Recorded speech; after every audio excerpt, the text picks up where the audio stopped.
প্রথম ছবিটি তাবরেজ আনসারির 17 জুন 2019 তারিখে ভারতের ঝাড়খণ্ডে 24 বছর বয়সী তাবরেজ আনসারির উপর গণপিটুনিতে একদল জনতা আক্রমণ করে। আনসারি একজন মুসলিম। তাকে একটি গাছের সাথে বেঁধে নির্মমভাবে মারধর করা হয় এবং হিন্দু ধর্মীয় স্লোগান দিতে বাধ্য করা হয়। 4 দিন পর তার মৃত্যু হয়। গণপিটুনির একটি ভিডিও ভাইরাল হওয়ার পর ঘটনাটি প্রকাশ্যে আসে।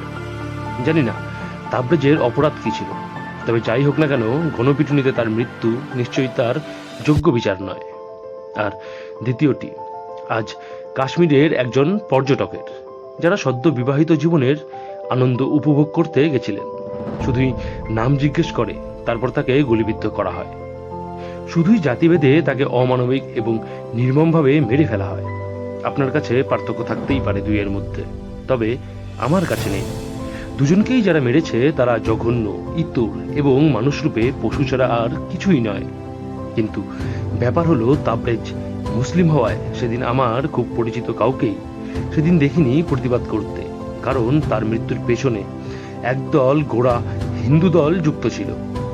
আর ঠিক বিপরীত, আজ এই ঘটনায় যেহেতু মুসলিম সম্প্রদায় জড়িত, তাই গলার এবং হাতের মানবিকতা জেগেছে। সেদিনও যতখানি নির্মমতা হয়েছিল, আজও সমান হয়েছে। কিন্তু মানুষ জাত দেখে, প্রাণ নয়।